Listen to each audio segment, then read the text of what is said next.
First of all, when we talk about mental health, psychological safety or creating an open space is one of the key components that people often start with. So I'm just curious, I want to move around to each of you. How can we effectively as leaders create psychological safety or an open space within our business just to get that foundation going? And I'll turn to you, Karin, first of all. Hi, everyone, and thank you for having me. I think it's having, creating a trust-based culture, I think is probably key, right? I think there's still so many stigmas associated with opening up around mental health issues in the workplace. So I think it's sort of creating that necessary culture that actually people feel comfortable to talk about the challenges that they're faced with, to learn from others. I think that for me is probably one of the key enablers to really move forward in this area. Wonderful. Thank you, Karin. Nadia, same question to you. Welcome. How can we create open and safe spaces for our people? I think leaders and managers and employees with each others have a role to play in that, in terms of being able to think about having empathy and really thinking about how other people want to be treated, how they might need to be treated. We've talked a lot about the golden rule, and really it's a bit more the platinum rule these days around, understanding how other people wish to be treated, wish to be supported, and looking to do that in that way. Not the way you would prefer, but maybe finding out the way they would prefer. What kind of support do they need? Might not be the same support you need, and just leaning into that a little bit. And leaders, I think one of the biggest things leaders can do to really support employees is to be conscious of the workload and priorities. And it sounds simple, but the things that are often behind stress are things that leaders do have some control over managing in terms of priorities and timelines and things like that. I love that, Nadia, specifically that point around ask your people. Sometimes we think as leaders that we have to have all the answers and know exactly what's going to work and have some schemes and ideas and coaching courses or tips for doing things. But actually, we can just have that open debate and say, hey, what do you guys need within the structure of work, but equally to look after your mental and emotional health? Kenneth, over to you. I'm gonna just adapt this question slightly, because I know as an impact investor in a pressurized entrepreneurial space, and that reflects a lot of our audience here today. How do you prioritize and look after your people? Well, first of all, I would like to thank Meaningful Business for having me today, and such a great panel with Nadia, Karin, and Petra, clearly. Startups are tough. I think being an entrepreneur right now, first of all, you have to be vulnerable. You have to definitely let your team members and all those surrounding your team members feel that we are united by trying to figure out one solution to make everyone's lives better. So my question actually for everyone today is, have you taken the time to ask not just your employees, but also your employees' family members, whether they have older parents, whether they have children, and what are their needs on an intergenerational level? Because I believe, as the startup spirit we like to say, we see a headache, we can work together to fix it. But right now in this mental health so-called stressed world, we often forget that we are a community. We have to look after the entire ecosystem to make the people deliver the most at work.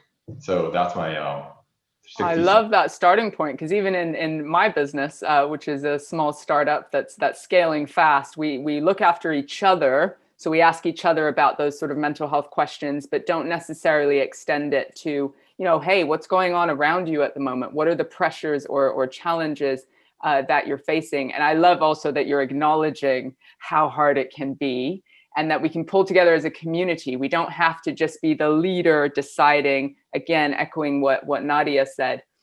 Karin, I want to come back to you just on this, the idea around the gig economy, right? So the contractors, people who might not have the benefits around a big corporation where perhaps they have, numbers they can ring and that sort of thing.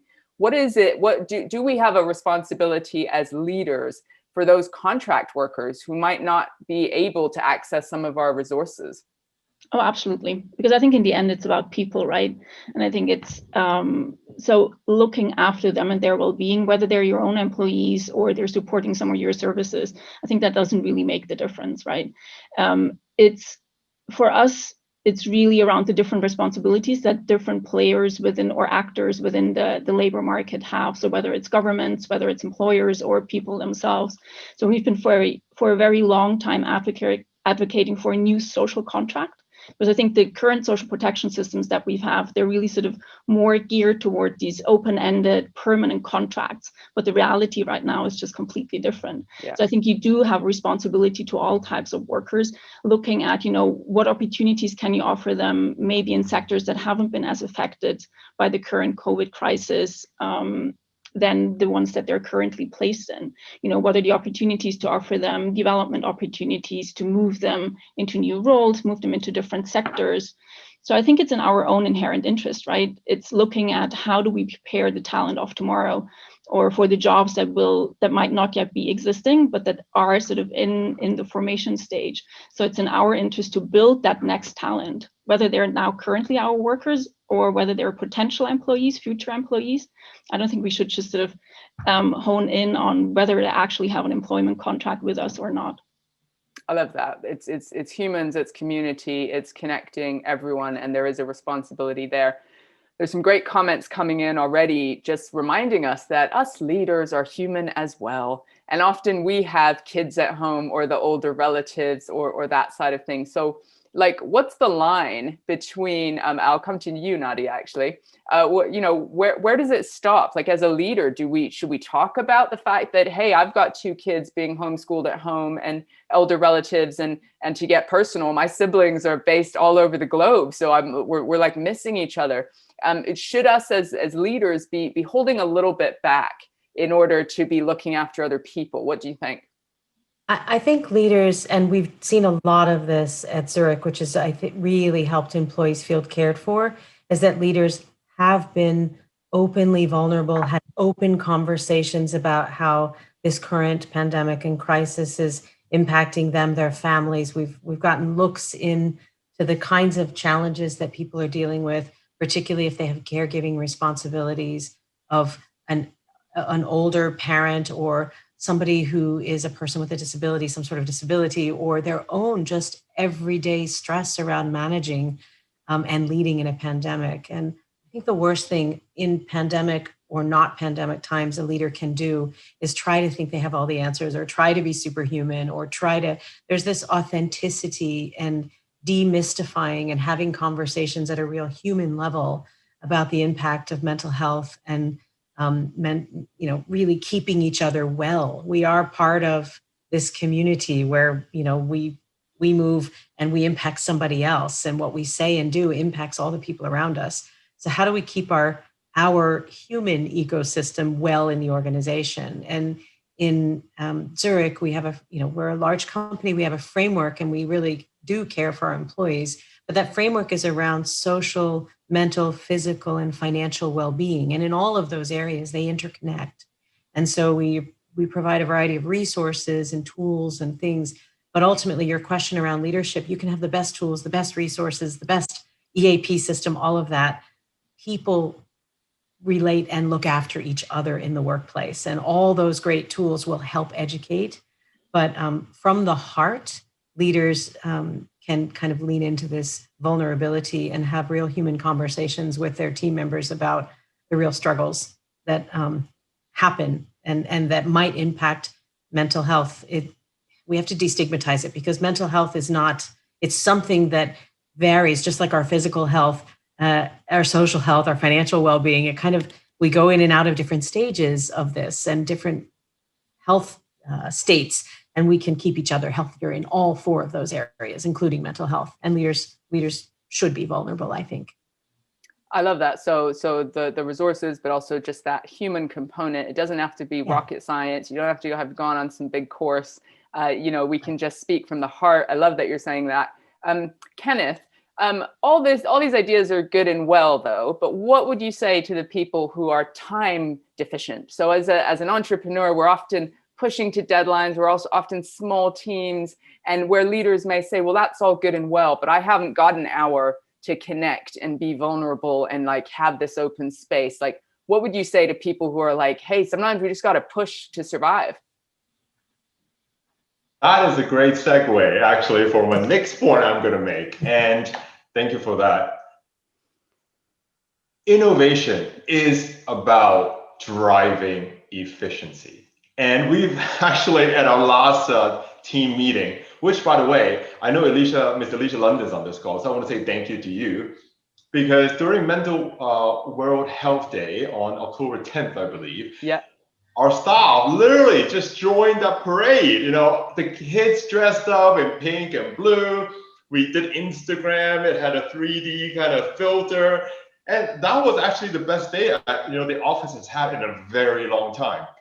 So anyway, just back to the point is, we make time because we are driven by innovation. So one of the things that we did, given we also run an e-commerce platform, and we looked at, I think, within a portfolio in Hong Kong, at least, we have 13 startups working in our ecosystem. And we're like, how much time does it take for you outside the office to complete your daily tasks to look after your family? That includes buying food, right? Which getting groceries is important. Running errands, you go to the bank, you do everything online, whatever it is. We took a survey of all these little things that essentially 37 people have to do on a daily basis that takes up their time.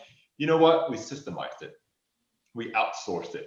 So after a 2-week exercise, each employee actually earned an extra 93 minutes of free time every day and still get everything done.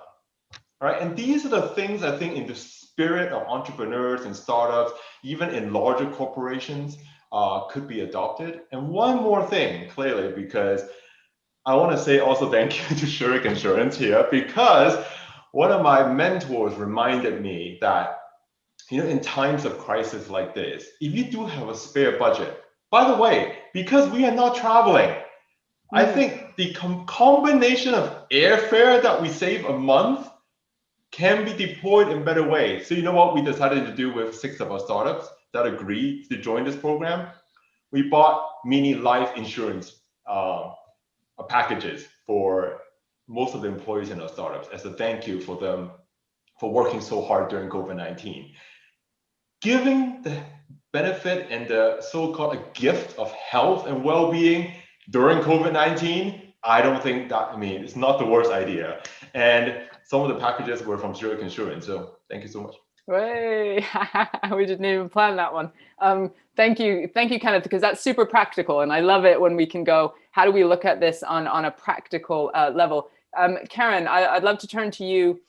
When we think about remote work, and I may bounce to all of you for this question, because this is the world that we're in. Of course, there are some industries still going into work, construction, different types that are maybe dealing with the anxiety around travel and that sort of thing. But we also know that isolation. So I love, Kenneth, you're talking about community, right? So when we can get together and be human together, Nadia, and sort of see each other and feel each other, there's something that we take for granted, I think, within that dynamic. And now we're on screens, aren't we? Like I sit in this corner of my room, in my living room, for hours and hours. It's a stand-up desk though, so I go up and I go down, and I go up and I go down.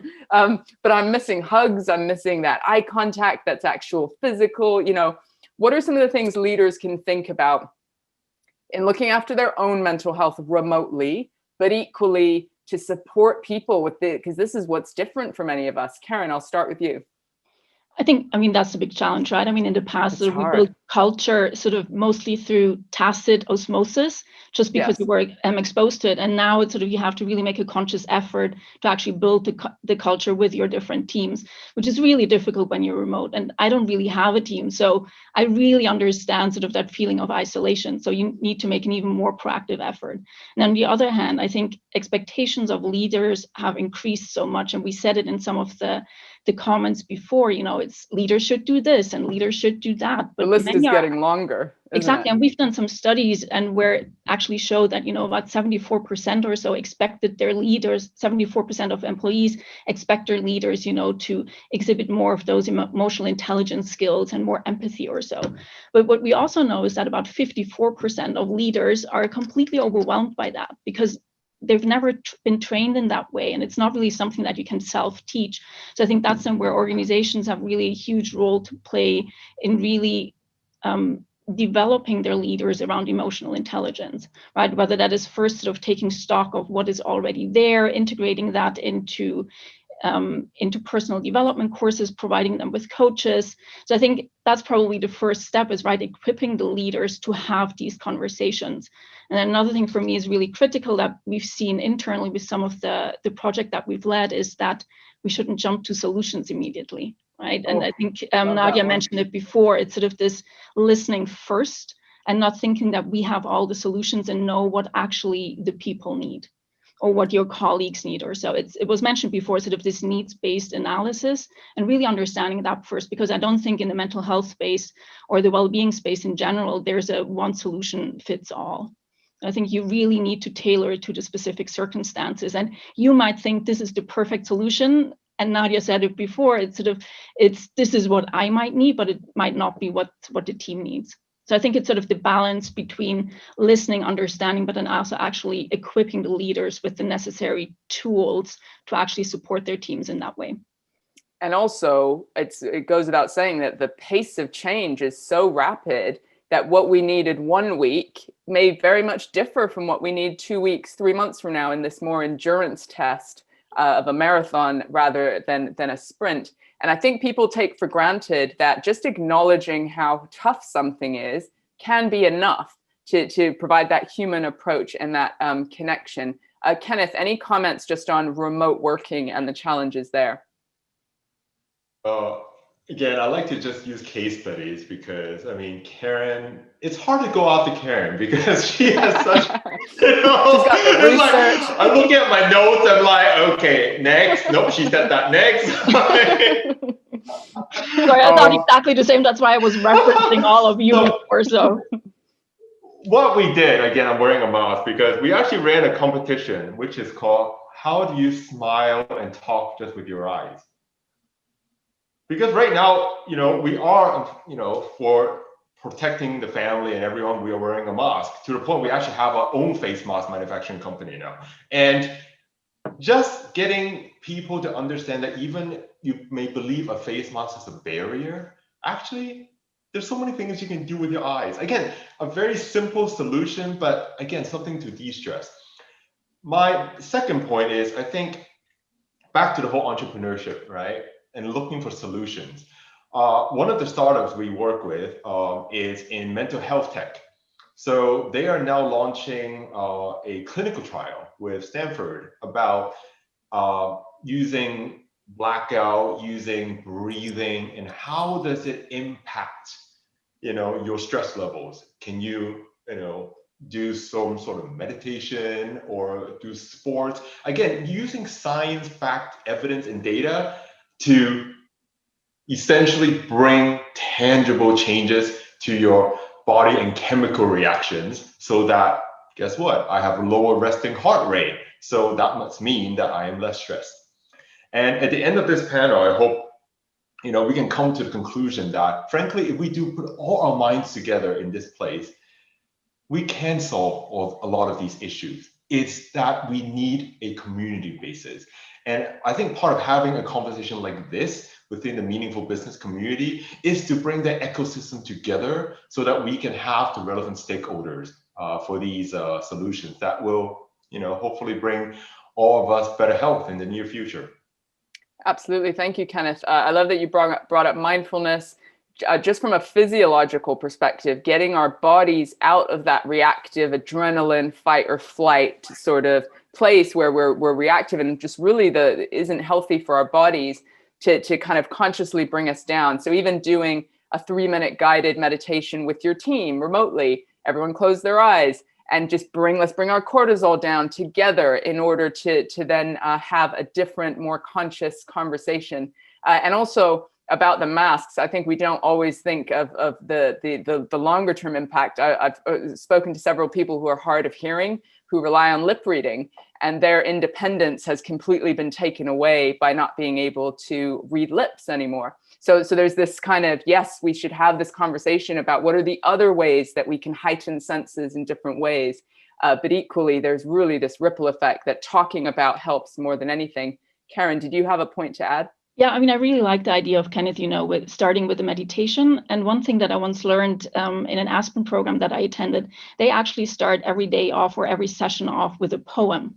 And, when I started there, it sounded, what, my company is paying this much money just to read poetry, and let's get into the, business 101 and financial 101. Yeah. But what's really fascinating about it is that, you approach poetry from a much more personal perspective rather than sort of with your business mindset. And I don't remember which side of the brain it is. I think it's with the right side of the brain that is much more, emotional. It's much more focused on empathy. You just sort of come to it from a different point. And that then opened up the conversations that followed to a completely different degree. It wasn't just sort of this hardcore business focus, which is sometimes necessary, but it also allowed for much more open, much more trust-based conversations, just because when you then talk about a poem, you have different conversations. So I think similar to what Kenneth said about the meditation, you could also just sort of start with a short poem. It really helps. I mean, it's a really I actually love this. Try it. Yeah. I haven't heard this one before. Kenneth, will you adopt the poetry reading? He's taking notes. I am writing a poem right now. It's like a haiku, maybe. Anyway. But there's something about creativity. It does use a different part of our brain, and it connects us in a different way. We've got questions coming in and questions from before, so I want to make sure we cover as many as possible. Nadia, did you have something to add?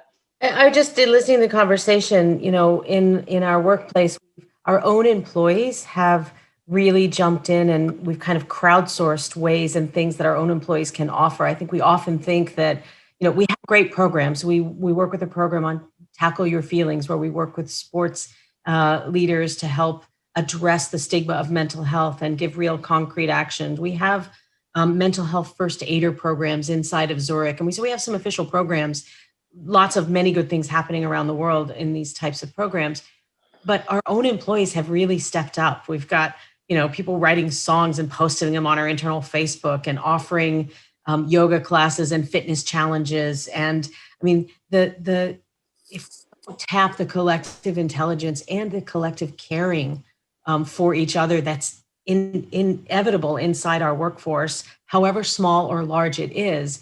Our employees have fantastic ideas on what they need to keep themselves healthy, and they're actually really diving in to help keep teams, their immediate teams, and even teams around the world healthy. We've seen stuff blow up on our internal internet that are mindfulness sessions or meditation sessions or yoga or morning walk and talks, or all these things have popped up because we've allowed them to just spring up in this overall environment of we care for each other.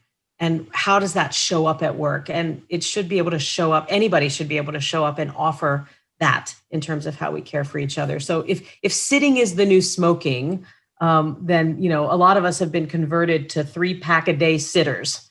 And in order to get out of that, we can help each other in our meetings, how we schedule them, how we have them, how we, it doesn't have to come from leadership or from a formal program, I guess. We have to just kind of think, grassroots. Sleep, getting sleep, drinking enough water, not saying, oh my God, can I please take 1 minute to take a bio break because I have my next meeting. I mean, not scheduling meetings that way, and just stopping a bit of the crazy, taking a breath and saying, how do I need to structure and schedule my day? And how should I be doing that to help others so that I'm not contributing to their little bit of crazy in the day? And that's really hard to do when you're in habits of speed. Reactivity and habits of meetings. I mean, I think COVID, we've learned some great new habits because of COVID. We've been innovative and creative. We've also brought some bad habits into how we work virtually, right? So if you felt presenteeism in the office, like you always had to be seen to be working, now you're virtually always on. And that's just translating a bad habit in the office of presenteeism to a bad virtual habit. And I think we need to be very conscious and intentional about the learning we get from COVID and the really good habits that we create and institutionalize and make more systemic, because organizations have a real shot and a real opportunity right now to rethink and reimagine what a really great, healthy workplace looks like and get rid of some of those old bad habits pre-COVID and some that we might have transferred or started during COVID. Yeah, so almost kind of auditing some of those habits, because we've certainly Very seen intentional. the meeting structure go haywire, where everyone's just Yeah. in full 1 hour meetings, no break in between. The idea is you jump right from one to the next. And it's like, but then I've seen other businesses where they're like, we're going to shorten all our meetings to 30 minutes, but then they have back-to-back 30-minute meetings. That's right. Just to squeeze more in. So I'm like, well, I'm not sure that's solving the problem. We're still jumping from one thing to the other. Right. I want to just read out some of the comments that are here. So greetings from the US. Thank you for this comment. As a hearing impaired person, I want to thank you for recognizing the additional challenge we face when we can't read lips. I do have a more heightened sense of isolation. And you brought up a great point about losing some of our independence. So I just want to acknowledge the sort of disabilities and people who are impacted in ways that perhaps we're not all thinking about. Some thoughts as well. We've got someone who sits on an exercise ball instead of a chair for posture and gentle movement. So loads of ideas coming into the chat box. There's a question here. What do we feel? Do we have any thoughts about teaching leaders in organizations about trauma and collective trauma? Any thoughts or expertise just around, is trauma something that we should be faced with? I'll just see a little show of hands from any of the panelists. I've got lots to say on this, but I'll just check. Anyone think about trauma? They're not quite sure. Okay, I'm going to jump in. This is my time to shine instead of making everyone else shine. So as a psychotherapist myself, and also having been raised in I was raised in a religious cult, and it led me to a place of sort of depression and suicidal ideation myself. So I built my life up from a pretty dark point. So understanding, if you're interested in collective trauma, check out Dr. Gabor Mate, YouTube professor, very engaging. He's got some great work and practical insight into collective trauma. But one of the things that we're noticing is essentially when stress builds up in the body and isn't released effectively over time, that the cumulative effect is trauma, right? So I'm actually envisioning that the real challenge isn't right now, it's 6 months or a year from now. Even if we come back into a more settled sort of peacetime, that's actually when many people's bodies and minds are going to be impacted by the collective trauma that we're facing. So I do think, and Karin spoke a bit about leaders and sort of the education we need to provide them. I do think an add-on around organizational trauma and what that means and the impact of that over the long haul, not just the right now, is actually going to be crucial for businesses that want to avoid that sort of down the line crash that many people will experience as far as burnout and that sort of thing. And we've got somebody who knows Gabor Mate, so people agreeing with that one. Yay, that was my time to shine. So back to the panel, who are outstanding. I want to talk about mental health strategy. We had a question earlier, which I can't read because it's too far up, but it was asking, do you think businesses need to put in place a mental health strategy of some kind? And if so, what would that look like? Karin, any thoughts on that? And then I'll jump to you, Nadia, as well. Sure. And I hope I do the work of my colleagues justice in this, because I know that one of them is on the call. So we actually believe you need to look at sort of well-being holistically. So it's not just sort of about mental well-being, but it's also sort of your physical, your emotional. It's also the sense of purpose that you get from the work. But I think it's much more is around the enablers that you set around the interventions that you provide to your employees, right? Do you have the right policies and practices in place to actually make them stick? Is the culture the right one? Or are you saying something with your policy, but then actually the signals that you get from your leaders or others in the organization is the opposite? Then it's also around, what's the environment, the physical environment like? And last but not least is sort of, do you have the necessary technological tools or so that really enable then the interventions or so to actually be used and sort of be taken up. So I think it's sort of these four enablers that you really need to have in place in order for any intervention to stick. And I think it's then really a broad well-being program that also looks at inclusion, it looks at accessibility, rather than just sort of one specific element. I think that's sort of more the approach that we would advocate for from our organizational perspective.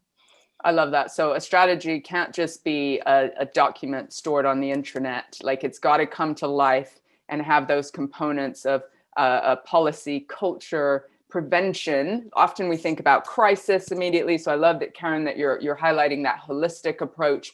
And equally, how is it rolled out? Like, who are the people in the business who can effectively bring it to life, whether it's your mental health ambassadors, your leaders? Nadia, and sorry, just again, sort of to say, and is it also actually meeting the needs of your employees, right? I mean, it's something that we could say, oh, we need sort of this tool that will help our employees, but maybe sort of their mental health imbalances are actually driven by something completely else. So I think it's sort of more asking sort of really powerful questions to get to sort of the last why that you can ask, to really get to the root source of some of the anxieties or stress or so, rather than sort of saying, oh, this is sort of the symptoms that we see, and that's what we're gonna address. So survey your people, have some focus groups, try and your is it fit for purpose? So your strategy that may have been fit for purpose 2-3 years ago may very well need to be adapted. Please do look in the chat if you're interested in further information about the trauma piece. Great comment in there.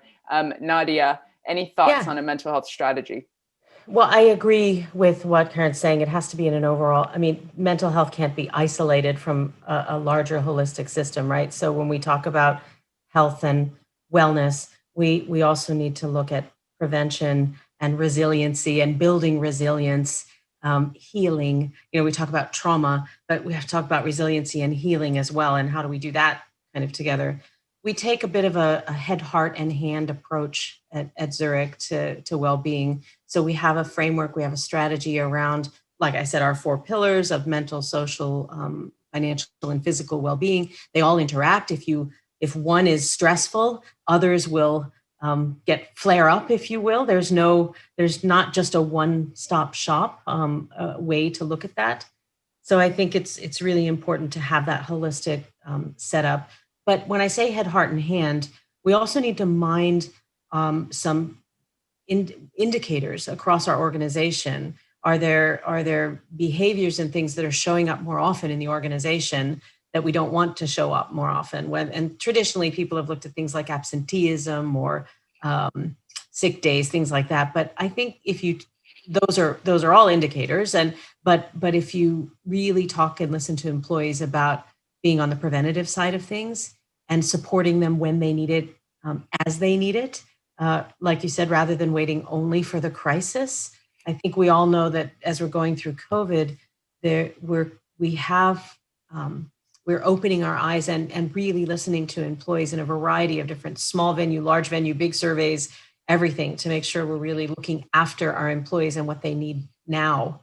And some of it is very simple, like giving them the flexibility they need.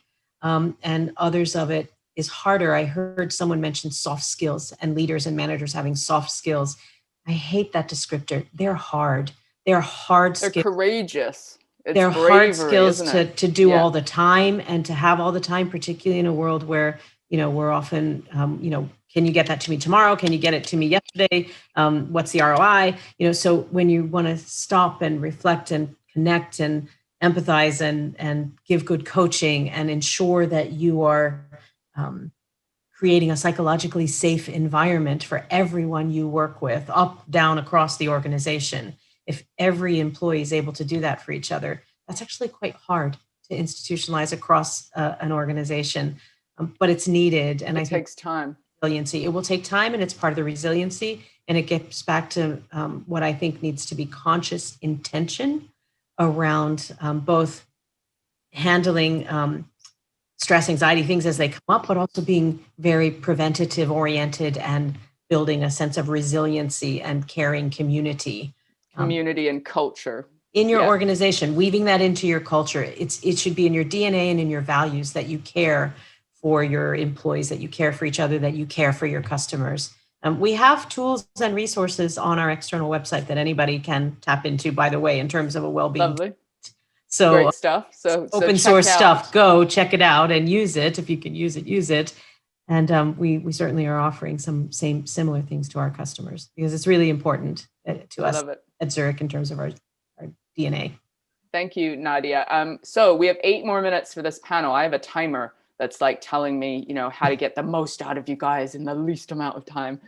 So if anyone has specific questions for any of the panelists, now's your last chance to throw them into the chat box. Kenneth, I'm going to turn to you. So leaders, this is a question that was pre-sent by a Michael O'Rourke, who's a yoga instructor, mindfulness facilitator in South Africa. So he says, leadership individuals are expected to drive mental health awareness and be role models, but who is looking after us? Kenneth, who is looking after you as a leader? And where do you go for your support? Well, first, I don't think myself as a leader. So there you go. Don't need to answer that question. Mic drop. We're all lifelong learners. That's how I see each other. Nadia made some great points about the P word, which we use a lot, is the preventative word. As an impact venture, we've invested, I think, in 3 preventative medicine startups, precision diagnostics, nutrition, molecular nutrition, to be more exact. I know my science team is probably on this call. It's like, get it, you said it wrong. But last and most is, I think, well, I'm basic. So food. In COVID-19, food is the only thing that gets me happy on a very consistent basis. What kind of food, Kenneth? Is it like reaching for the sugar or the donuts, or what kind of food? The Haribos, right? There it is. Not the best thing to have next to your office, but I eat a few. But all that joking aside, I think being a leader is sometimes empowering those who haven't led to become leaders. So a game that we play with a lot of the startups is called, all right, you're CEO of today. If this startup is yours, what would you do about it? I'm going to steal that one. I'm doing it with my team later. Love it. Okay. It's great because you empower them to act like leaders. And you know what? Sometimes the psyche, especially when it comes to mental health, is a very magical thing. Sometimes if you empower junior staff to believe they're CEOs, a week later, they do start behaving like CEOs. And we are not selfish people, right? We don't want to keep them as junior staff. If they want to move on, if they want to build their own startup, even better. So my only point about being a leader is, yes, make other people leaders and support them instead.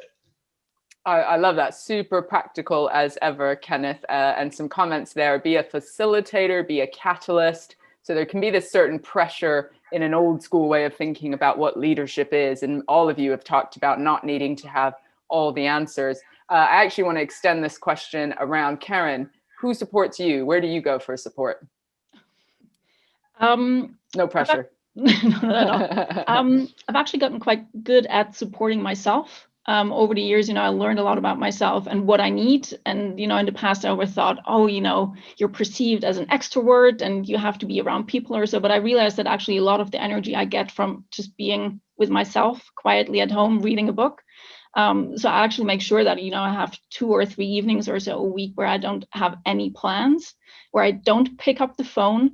My family knows that then it's just, Karin is incommunicado again, which is fine. And I think it's sort of sharing what you need with others because they won't know what you need. So I think it's actually taking that courage to articulate your own needs and making them known that people can then react to that. I think that really helped me.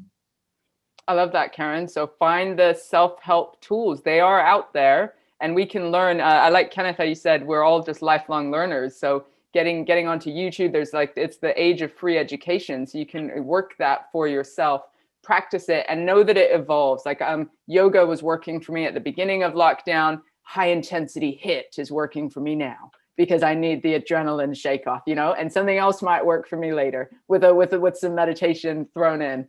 So continue to reflect, I guess. And also, I love how you said, let people know. If I'm on digital detox, I got to let a few people know so they don't think I died, right?